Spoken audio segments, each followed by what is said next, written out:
Hello, welcome back to the podcast Journey to Well.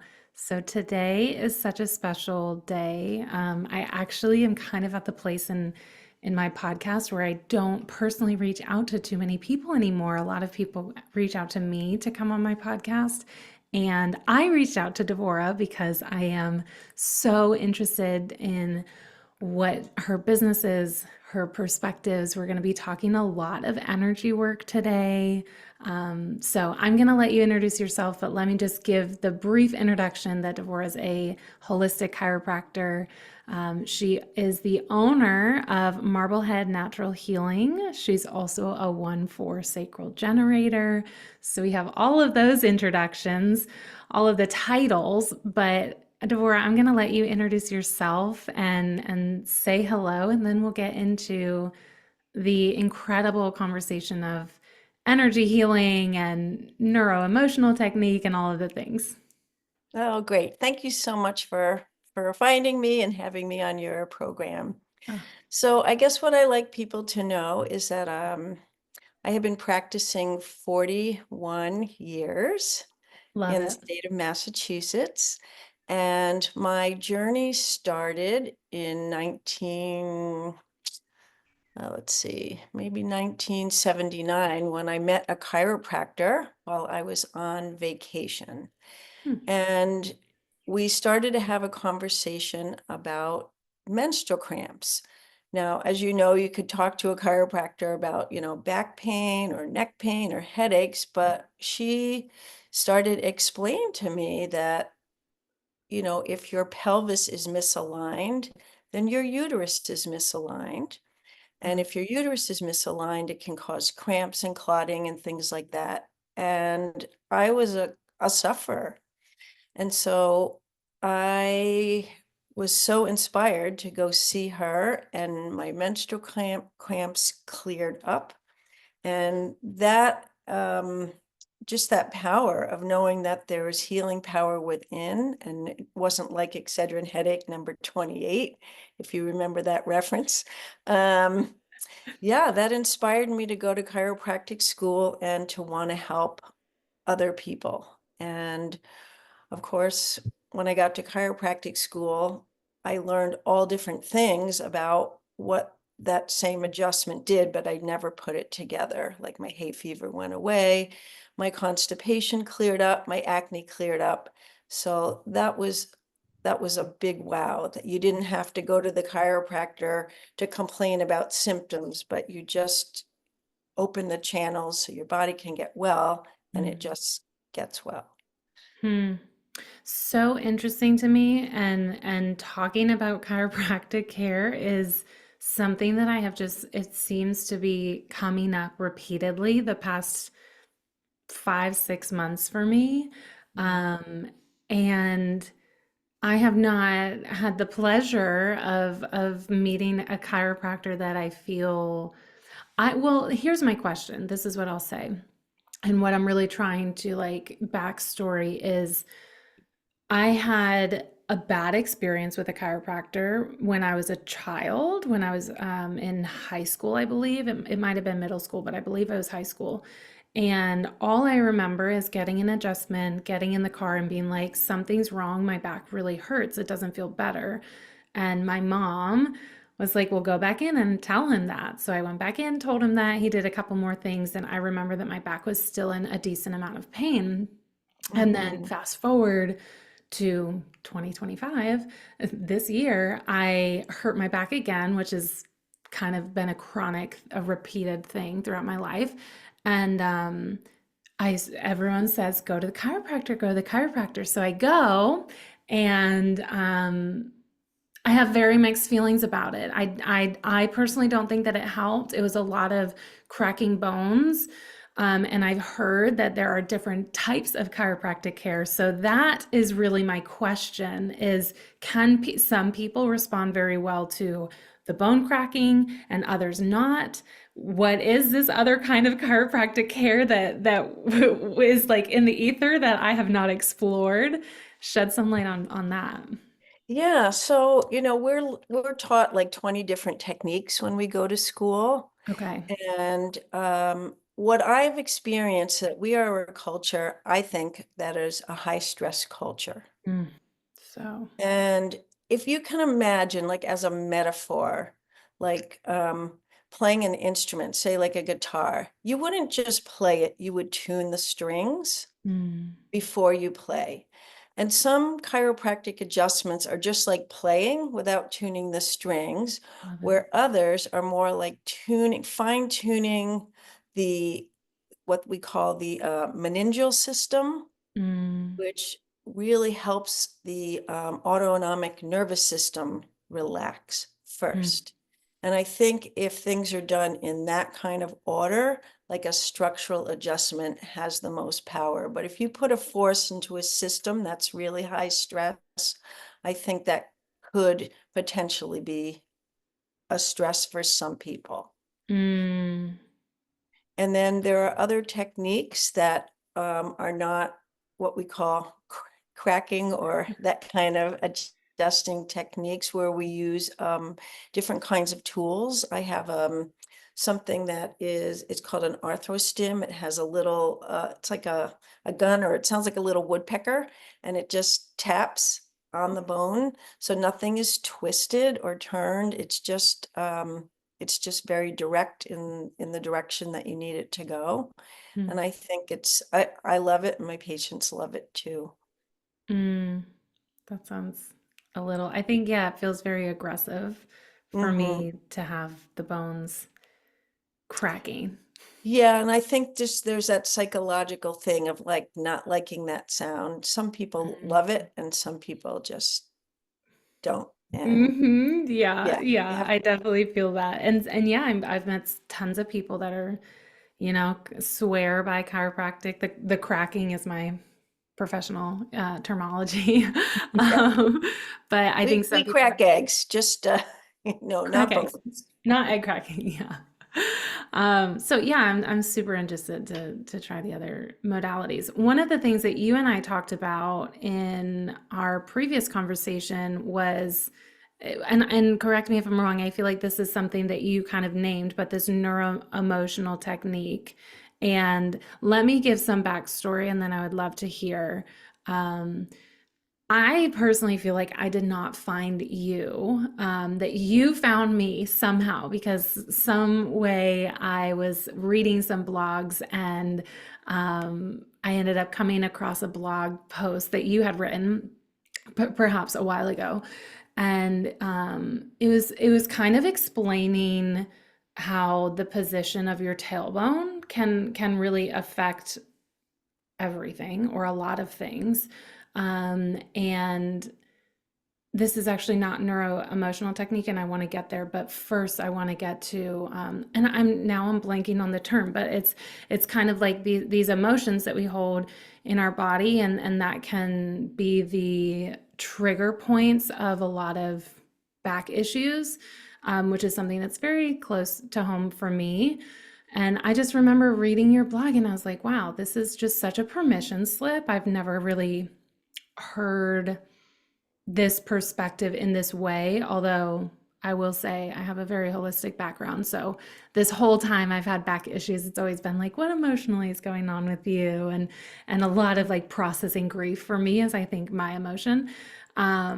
But it was just the way, I don't know, it was the way, the timing that you found me, that I found you, and the way that it was crafted and the way that you wrote it. It was just really moving and powerful to me. So I'm sure you know what blog posts I'm talking about. So I'm Yes, curious if you could. it was called Honor Thy Tailbone. And Yes. it was, I wrote it after doing a very extensive training in yoga, where I had a Okay. deeper understanding of my spine from a yogic perspective. Well, and you were talking about even the position of your womb, like just the positioning of these structures in our body. I've not really heard of that and how we can, if we improve that, it improves, like you were just saying, it improved your headache. Like, what is that connection? I don't think that many people talk about that, and I'm not really sure that a lot of Mhm. even my community and my listeners, I think, would be very curious to hear this introduction. Mhm. Well, there's so many ways I could approach this, but one way that I think about it is that the spine is like a seesaw. So Mm, if you sit on one end of the seesaw, which could be your tailbone, it could pull in your neck. mm, Or you've probably heard of people who've been in car accidents where they have a whiplash injury and now they have back pain. yeah. So, the spine is a whole unit. And I think from going to school or, we think about, well, there's a neck, there's a mid back, there's a low back and a pelvis, but it's all a system. There's a respiratory system in there. There's a concept where, there's a technique called cranial sacral. As the cranium moves, so does the sacrum. So it's a whole interrelated system. And I think that's one way we have to think about it. And also, I love the metaphors of the pelvis. Our center of our body is located in our pelvis. It's our center. And so when we move off our center, so for example, say a person is getting divorced, like, well, who am I now? That's your center is shifting. We have questions about that. I've had patients who went from being, students to being doctors. And that shift, it's like, oh no, I'm somebody different now. Or, I've had a baby, I'm a mother now. And, so all those like changes in our kind of our roles can also affect our pelvis, particularly if if it brings up fear or brings up some kind of emotion. And then the tailbone specifically it's kind of like a rudder in a boat. And in the same way, like a dog's tail could go under its leg, when we feel victimized, when we feel powerless, the tailbone moves. It's not just structure, it's emotions that literally can have an impact on the body. We always say that there's three things: structure or mechanical stress, mental stress, and toxicity can all impact how the body moves. It's just so fascinating to me. I've very recently found craniosacral therapy, and that whole philosophy is so interesting to me, and physically being able to see the differences that my body is feeling and I'm actually going through. It's one of those things I'm still going through it, so I don't even have the words for it, like Mhm. the adequate words to describe what I'm going through and how it's serving me. I just know right now that it's very supportive and that it's serving me, and I'm absolutely loving it.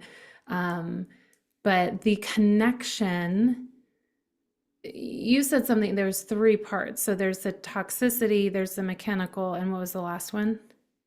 Emotion. And emotion. Of course, that's the one I forget. So the emotional one, that makes sense. Mechanical, is that like the physical structure of Yes, it? sitting. Sure. Like say you're using your body in a certain way. You know, People tell me all the time, well, I sit with my legs crossed, or, Uh, I sit on one side and twist, my desk is over here, my body, my computer's here, yeah. all these mechanical things where we tend to be, favor one side with our body, I do everything with my right hand except Mhm, right. So mhm. That's me. can I share a really cool experience with you with Oh, about please. cranial sacral? Oh, please. Thank you. So about I don't know, 5, 6 years ago, I went to a conference and it was a body mind conference. And I was so wide open. And then I was doing yoga. And after that, I had vertigo for about 6 weeks. And I Oh, tried, Reiki and all different things. And I went to see a cranial sacral therapist, and she held her hands on my pelvis. This is just and my vertigo completely went away. And I always tell people completely because they're connected. And yeah. the yoga I was doing was with my pelvis. I was just Hmm. opening it up a certain way. And it's where my practitioner needed to put her hands. And then I Mm. never had it again. So it's really Wow. cool. I love how aware you are, and this is obviously years of practice, and I don't even know how much you recognize it at this point, but I love how aware you are. And obviously this must be your practice is so aware of the connections. So I'm assuming, but I don't know, this mechanical, this emotional, this toxicity, is it typically one dominant? Is it the triad that you kind of attack from all sides? Well, usually, when a patient comes to see me and they say they have pain, Mm. oftentimes they'll want to start to address it through a structural, because that's the way they think. Oh, it That's we're must be. taught. That's how we're Right, taught. right. If it hurts, it must be something, must be something physical. Yeah. And my work works pretty quickly. So if I don't see results, then I ask the patient if they would consider looking to to see if there's an emotional component to it, which will lead us into neuro emotional technique. Sure. And oftentimes that the pain is actually emotional stuff, like they say, the issues in the tissues. So So bring yeah. bring us into neuroemotional technique. I'm so eager. Okay. So I learned about this in the 1980s. Okay. And let's see how I can talk about it. So there's sort of two entry points to neuro emotional techniques. So I'll start with the body entry. So say a person had a hip pain, and through the chiropractic adjustments, the hip pain isn't going away.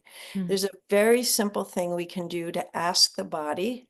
We have them put their hand on the point that hurts and put their hands here. These are the emotional points. On your And if you, forehead if you're not yeah, watching the video. Okay. here and here on the Okay. forehead. And if a strong muscle, a previously strong muscle goes weak when you put those 2 points together, that is telling me that there's an emotional component. Doesn't mean it's all of it, but there's an emotional component to this physical pain.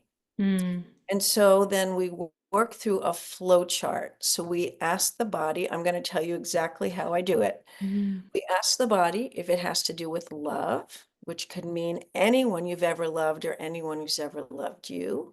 If Mm. it has to do with money, job, finances, career, things in your physical world, your time, your space, your personal energy. And it's usually one of those two. But if it isn't, then it's something about you in relationship to God, you in relationship to your sister, your mother, your aunt, just some kind of relationship. Mm. And so through muscle testing, we scan to see which category it's in. So say it's family, and then we want to know if it's your current family or family of origin, and we get a person. And then they think about the person. And when they think about the person, a strong muscle just goes weak. They cannot hold it. So they keep thinking about the person, and then we use points on the body and we touch the points. And one of the points that we'll touch, and they're organ-based points, so liver, gallbladder, heart, lungs, adrenals, bladder. Um, so we'll touch the different points. And when you think about this person and you connect the right point, that weak muscle will now get strong. So we know that this person is bringing up, say, for example, the gallbladder is bringing up, there's some connection to the gallbladder. And then in Chinese medicine, there are a handful of emotions that are associated with the Ah. gallbladder. So then we scan for the emotions. So we ask the body, the concept, is this something about anger? Is it about frustration, resentment, feeling galled, feeling like, is there a sense of stubbornness, betrayal, um, emotionally repressed, just there's a few more. So we'll get the emotion, and then we'll ask the person to make a statement that's a concept. Like I'm mad at my mother because she, didn't ask me about something Mm, and she just took the liberty to do something without my permission. So we get a concept and then we talk about like, well, what's the worst thing about that? Like, why does that bother you? And then we scan. Once we know the concept and we're really clear of why it bothers you, then we ask the body to see if this is a pattern that's happened in your life before. So we scan for time. Did this mm, happen when you were, from conception to birth, from birth to 10? So we find an earlier similar, because oftentimes the things that trip us up are things happened that are before. unresolved from when we're kids. So then we can Shit. just go into the child, like say a 4-year-old, somebody did something to the child that has the same emotion that it did Mm, in the current situation that we're dealing with. And mm, so then we clear it out. And there's 3 ways that we clear it out. We hold the meridian point, we hold the emotional points, the person holds the feeling so that the feeling is like the homeopathic remedy. And you put all of that together while I tap on the spine in a certain sequence, and the person releases the emotion and releases the pattern. So instead of it causing like a fight or flight every time that incident comes up, now you don't go into fight or flight. And it's very cool. that is my question. Because obviously this is very different, but it sounds there's a lot of similarities between what we generally call shadow work. We generally are going into this younger version of ourselves. I've had a few therapists that are IFS, internal family systems trained, so they're IFS therapists. I've had them on the podcast, and I personally, because I really love IFS, and I've done my own research, and I've read a few IFS books and somatic IFS. So, I mean, you can come at it from a perspective of IFS and parts work of meeting this part. You can also come at it, I think a lot of people, especially in my community, are familiar with shadow work, which is less structured as IFS is, but it's, kind of meeting this childhood version of yourself, this part of you, 5-year-old me that felt abandoned, or 5-year-old Exactly. me that felt tremendous grief when my parents got divorced. Sure. So my question is, there sounds like there's a lot of similarities here, except in shadow work. First of all, a lot of that we do by ourselves or just with a coach, where we're kind of reliving this situation, which is similar to, or we might do Holding. it in therapy where we're reliving it. And that's something that I hear often is we're kind of just re-triggering ourselves every time that we're bringing this up, and it's continuing to live in the body. Does that make sense? Yeah, so you're asking how does this break the cycle? Yeah, so like how is this different? I mean, I think I have a concept, but I would like to more label like how that is different. So from what I've experienced with this work and seen with other people, again, it's by holding the emotional points, holding the feeling, holding the meridian, and stimulating the parts of the spine that relate to the organ that's involved, Mm, somehow it breaks the cycle. mm, mm. And then it might not be broken forever. You know what I mean? It can come back, but there's some other process that I do around that issue. Like I might say to have the little child say, I don't necessarily do trauma work with people. I Okay. would, it's just more stress related. If it's trauma work, I might send them out. But Mm, if it's just, like a one incident, somebody stole something from a kid when they were young, so they don't trust people, you mm-hmm. know, might have them say a statement, it's safe for me to trust. And then we Mm, see this is where the other part of NET comes in. So if it's cleared out when they say it's safe for me to trust others, the arm will stay strong. But if they say it, but their subconscious doesn't believe it, then the arm will go weak. And then we'll go in again and look at why, what is triggering that statement and how can we make it true? I'm obsessed with this. I love We'll this. have to And do a session. one of the reasons I told you I'm going to talk a little bit about human design and your human design. And I'm not going to talk a ton about it, but one of the things that you and I have in common is that those numbers that I said you're a 1-4 sacral generator. I'm a 1-3 sacral manifesting generator, which all means different things, but we both have that one line, which is part of our what's called a profile. And our profile is like our personality.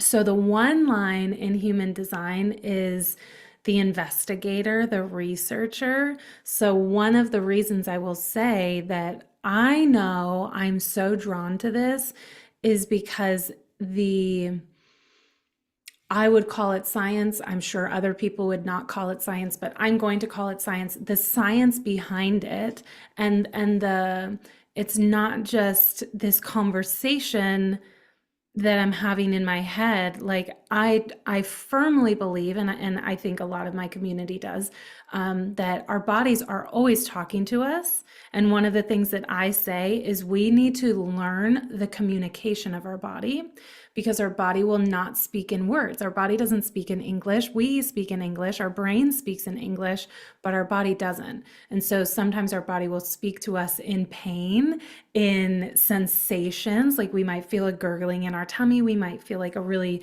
strong tension in our neck. We might feel this like clenching either in our pelvis or our belly or our heart, right? Like your heart actually hurts when you break up with someone or when you're really sad or when you lose someone. So those are ways that our body is speaking to us. And what you're introducing to my community right now, so thank you, is another way that our body speaks to us through this idea of what's called muscle testing or neuro emotional technique, that our bodies will actually lose this strength when it's saying something that we don't believe or when it, that we, like you said, It's when the conscious subconscious. mind and the subconscious are not in harmony. Yes. Yeah. Yes. Which is, I mean, you could go all directions. You can go like All direct. manifestation here. You can go healing Totally. here. Pregnancy, people who are having trouble getting pregnant, you Ooh, can muscle test them. I want to be pregnant. They tell me they do, but their body says no, or they don't want to be mothers, but they don't mind being pregnant, so it's you find all the blocks. wow. Yeah. I mean, it's just wild to me, like No, there's no how, end to this. yeah, what a gift this is. I need that one line, like I need the concrete, not just like I think that this is what's going on. I need that concrete of this is what's going on. And that's what I really do love about craniosacral therapy, going back there. Like, and my therapist, he's also been doing this for 40 or 50 years, and Wow. just like you, clearly loves it and lives it and knows what he's talking about and has experienced a lot. And so he'll point things out to me and he's like, do you feel this? Do you know, like, this is what's going on, this is your body releasing, or this is, do you feel like how your entire, one of the coolest things that he's done to me so far, done with me, is I think he was just kind of like, I think I was on my face down and he was kind of like just shaking my back, moving my back side to side and moving down my back. So he started at like right below my head on my spine. And was just kind of like moving side to side, almost like you rock a baby to sleep when you like rock their butt. At least that's what my parents used to do. They used to move my butt back and forth. So he's going down and he hit this point and he's like, do you feel that your body is so tense right now that you're not able to move back and forth with ease like you were up on my upper back? And that all makes sense because Mhm. it's all in my lower back right now. But to feel that, these are such minute shifts. Like, and I think that's also what I would like to get into.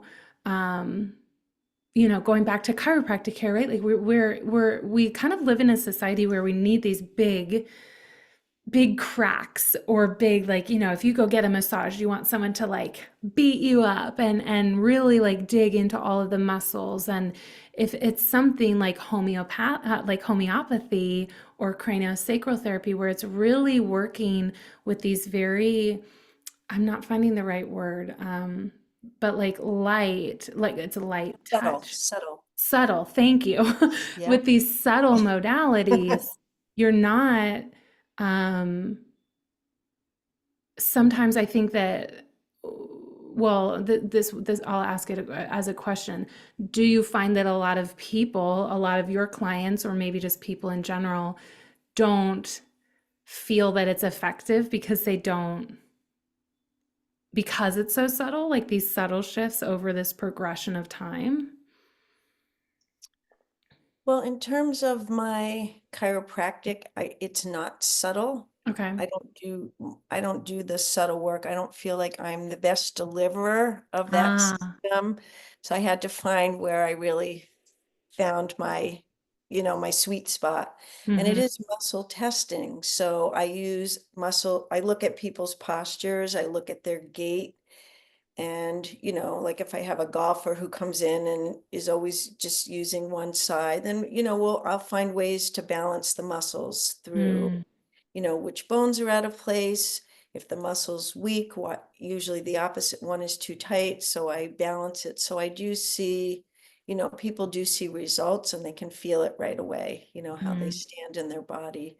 Um, but I've had a lot of subtle work on my body, mm. and that I can just speak to that. Sure. I find the more subtle, the more powerful, the Mm, more I get information, because, ultimately, if we're talking about healing, it's not about curing something. It's really about healing. And what healing does is it brings things to the surface so we mm, become aware, because only when we can become aware can we change something mm, right? mm. So I love the subtle work because I think it really does allow me to have an aha moment of, Yeah. yes, that's what this is. Yeah. Yeah. I find I that don't know as if that well. answers your question, but that's where I No, it went with does. it. Yeah, no, no, it definitely does. The more work that I have done, the more that I have found the same. That it's in the subtle moments, it's in the quiet moments, it's in the times that we slow down. That's really where we gain the most insight, where we have the most healing, where we have the at least largest invitations for potential of making those connections or hearing that body communication or getting that insight. I think that's the biggest part of my journey too. I agree. Yeah, it's like the shavasana of body work. Yes, and everyone loves a good shavasana. Yeah. I know a lot of people are like, that's my favorite part of the whole yoga class is just Exactly. the laying down at the end. With I do breath work, so same. I mean, we're basically in shavasana for an hour, but it's an active shavasana. We're actively breathing. But yeah, I do the same thing.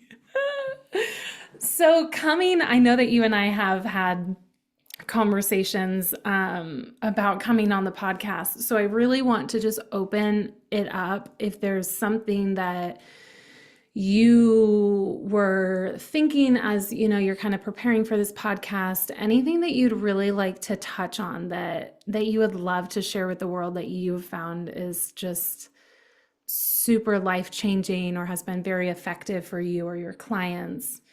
And it can be in line with what we've been talking about Hmm. or something completely new. I'm totally open.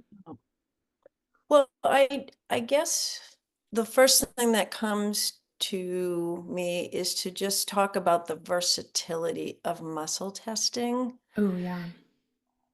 because I use it to help people adjust, to adjust their spines.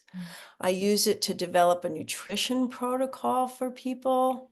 And what I mean by that, and that's another long story, but there are points on the body that represent organs, the meridian access points.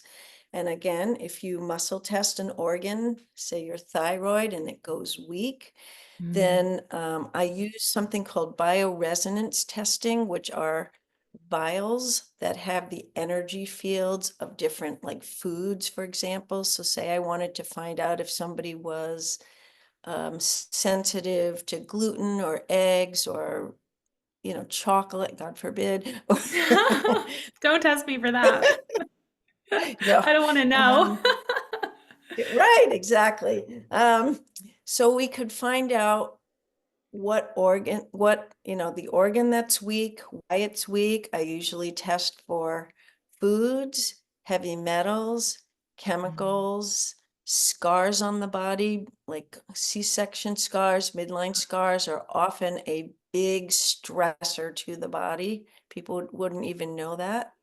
Mm. And I can test for infections. I don't know if you can see this, but I'm going to hold this up anyway. So this is a little kit with vials Oh, in them. okay. And if I wanted to know if you were allergic to it or if you had parasites, I could put all the parasite vials on a part of your body. And if it changed the muscle strength from weak to strong or strong to weak, then I would know that there's parasites that we have to look for. And then I would build a protocol based on, with a nutrition protocol based on what I found.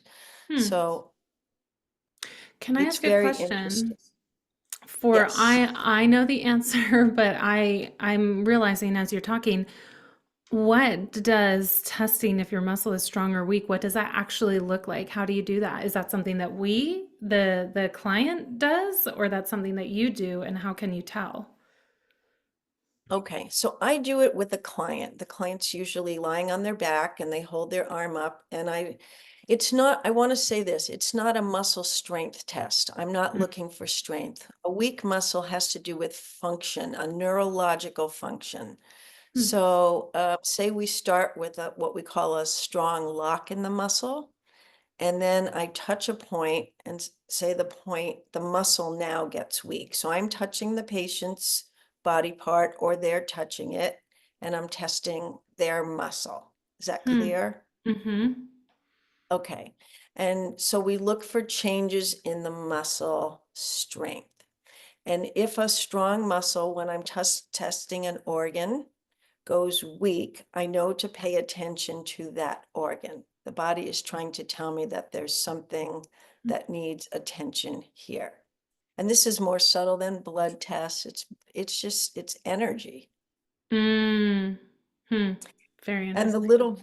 the little vials that are in here are like they're made so that they're just the electron fields. You remember from the periodic table that Yes. every element had its own electron field. Well, that's the electron field of different foods, different chemicals, different heavy metals, different viruses, different, bacteria Mm. or scars. Hmm. Yeah, what is the scars? What are you testing? So when a person has had surgery, or yeah, so we'll just start with surgery. Mm. The skin contains the sympathetic nervous system. So if you cut the skin for surgery, the when the signals travel through the skin and it gets to that scar, depending on the scar, the signals can get stuck right where that scar is. So it creates an area of high charge. And whatever meridian that is near that scar, when you get stressed, it'll start to spark that meridian and it can interfere, like midline scars. I've seen anxiety, depression, poor thyroid function. So they're really important to treat. And luckily you can use a wheat germ oil on the scar for at least 3 months. I use lasers often to help that heal. But that's a big thing that people, if I guess I would say that if somebody's had surgery and they don't feel right after the surgery, after their body should have been healed, but their mood's off, it just could be the scar. Wow. Lasers as in light therapy, like red light therapy you use? These are cold lasers. Yeah, it is red. I don't know if it's red light therapy, but Okay. I never thought of it Oh, yeah, because I I have don't other know. things, red light therapy. Yeah. It's called a cold laser. Okay. My chiropractor, the one that I was going to, he had a laser, but it was a red light. I don't know. It had, yeah, I think it had to do with like the NIR, the near infrared, and it's just Yeah. targeted, and he moved it around And my what did spine he somewhere. use it on your body or on a scar? On my body, on my back. Mm-hmm. Yeah, I think there are different levels of lasers. Mine's Mm-hmm. like a little pen light. Oh, okay. So my mom uses those Yeah. then. My mom Okay. also does energy work, so a lot. It's very cool for me just to kind of nerd I can, out. Every energy worker is different, and we're all working with the meridians and the auric field and energy at the end of the day, but the way that mhm, it's approached is always just a little bit different. So I love hearing the different language and yeah. tools that you use and that she uses. um, Very interesting. I love that you bring in the nutrition aspect and that you're able to test for these, because I feel like everyone's doing these food sensitivity tests nowadays, and here's just another way, without the blood work and without however you do a food sensitivity test. Here's another way Yeah, to I do think it. they do like little scratch tests on the back. Yeah, yeah. I love Yeah, that. Thank you for I sharing. would say I wouldn't ever say that it's an allergy. I could say for sure it's a sensitivity. Blood work will only test, blood work is for allergies. This is at Mm-hmm. least, somebody might be allergic, but I can at least say your body is not in harmony with it. Mm-hmm. Yeah. Oh, I love that actually. Your body is not, where's your body not in Yeah. harmony? For all of the things that Yeah. we've been People talking say, about well, today. how does it work? And I said, well, did you ever meet people and you just don't like them? You're just, right? Mm-hmm. It just Same. happens. You're not in harmony with them. Your energy fields don't blend. Yeah. Oh, I love that. I love that so much.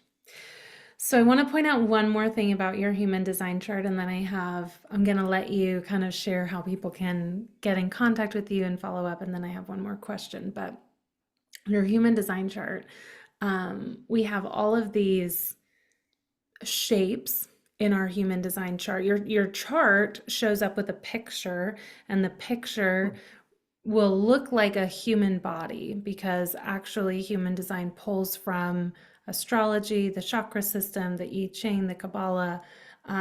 So the chakra system is kind of what makes up the human design chart. In human design, we have 9 energy centers because 2 of the chakras are split. So the heart is split and the solar plexus is split into the spleen and the in our solar plexus. And so in when you're looking at your human design chart, you have these shapes are either going to be colored in, they're going to be white, they're going to have like they have numbers in each shape. So some of the numbers are going to be colored in, some are going to be white. All of that means something. And in your human design chart, I like to look at what shapes we call energy centers. So what energy centers in your chart are colored in and which ones are not colored in, which ones are white.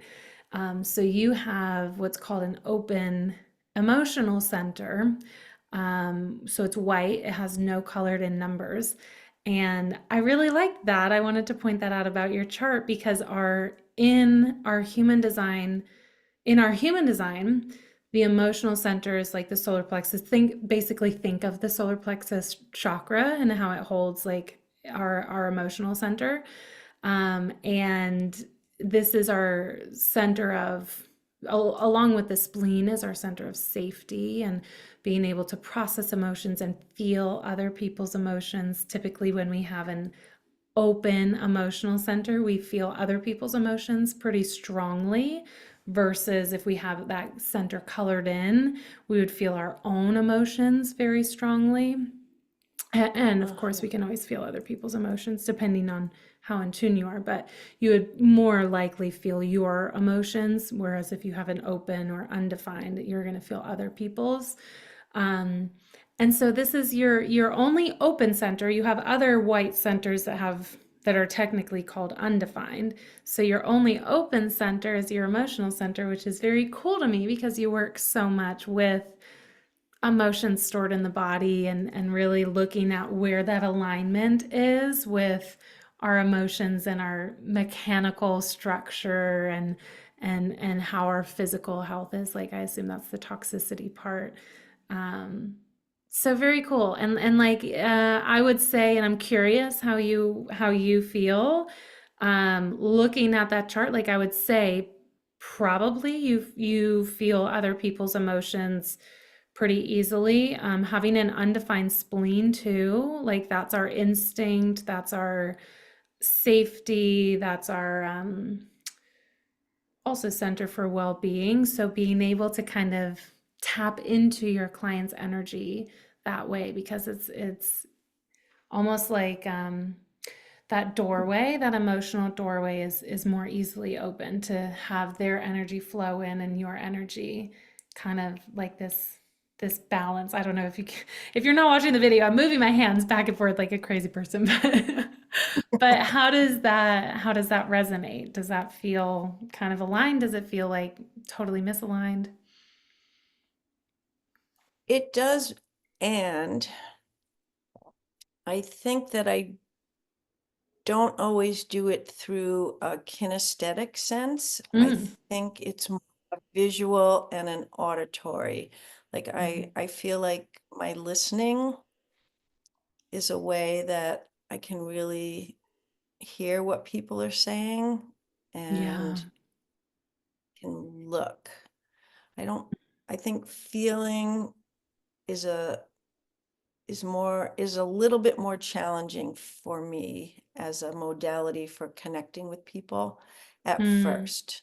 I can feel their spine with my hands, but I think where I go is looking, watching, and really listening. I think listening for me is a Mm. spiritual skill. Yeah. I think that's a huge skill that a lot of us don't have. So I love that you have really reflected on that and lean into that. I love Mm, that. Thank you for sharing. yeah. So, how can people find you? How can people follow up with you? I mean, obviously, please reiterate where your actual business is, and then how can people find you online as well? Okay. Thank you for offering for me to do that. The name of my business is Marblehead Natural Healing, and I'm in Marblehead, Massachusetts. And my website is marbleheadnaturalhealing.com. And I can give you a phone number. It's 781 no, wait, excuse me, 781 639 0010. I'll say it again, 781 639 0010. And my office email is office@marbleheadnaturalhealing.com. Love it. Okay. And I will link everything down below. I love all of the resources that you have on your website. I think your blog is linked through your website. So I will link the blog post that we were referencing earlier in the recording.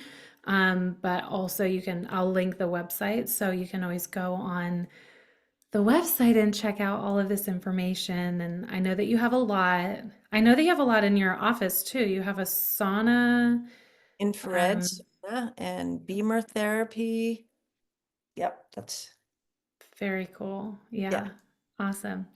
So last question is, if you're standing on a stage and you had an opportunity to share one message, what would that message be? never give up hope about healing. Mm, Just keep praying about it, asking. There is help in some way for you.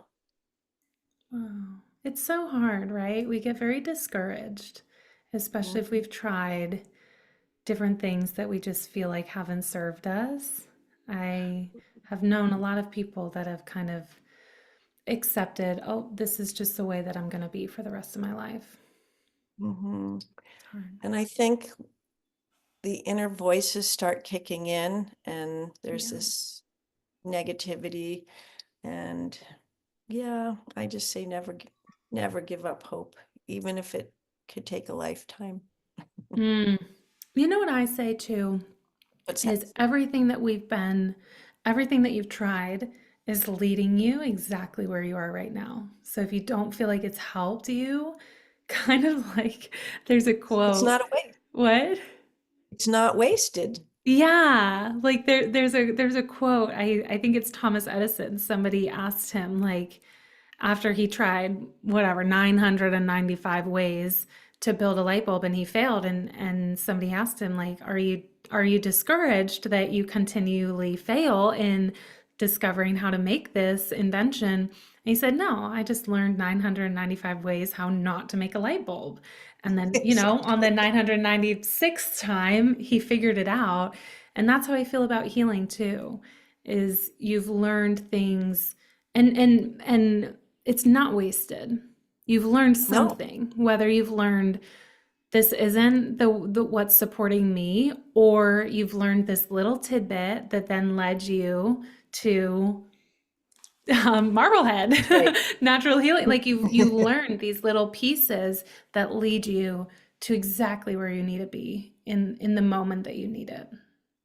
Absolutely. That's Mm. amen to that, right? Thank you so much for coming on. I was so excited to have this conversation and I feel like we all have so much that we can learn from your wisdom and your experience. So thank you for sharing that today. I really appreciate it. Thank you for finding me. It's my absolute pleasure.